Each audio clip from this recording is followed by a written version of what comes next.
I had the opportunity to work as a field tech on the BP oil spill. During that time, BP had hired all the fishermen that lost their jobs to drive our boats. And every time we go out with them and we'd pass one of the many oil platforms, they'd say they couldn't wait to go out there fishing, which at the time seemed just bizarre. That's when I first started learning about the value that those platforms had in terms of the marine environment there.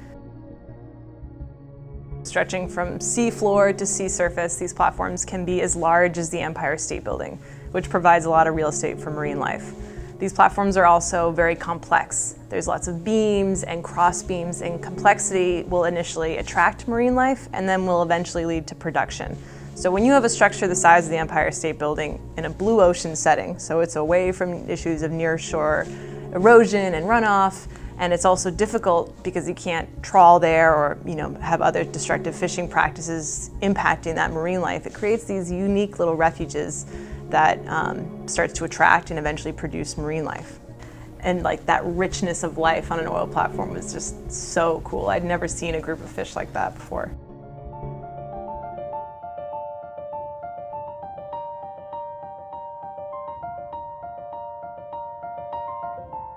Not every oil platform makes a viable artificial reef.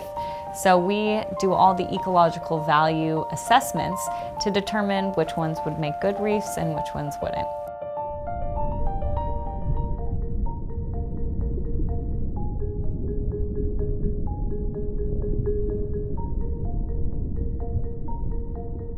The law used to be that they had to be completely removed and the sites restored and cleaned up.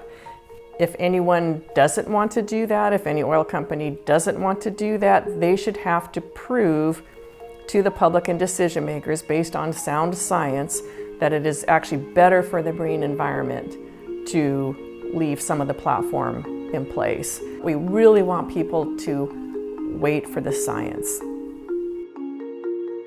Most environmental groups, they want to go back to the way the world was 10,000 years ago. And who wouldn't? I mean, that would just be an unbelievable planet to live on. But that's not necessarily the reality of our situation right now. And so we advocate for finding that silver lining.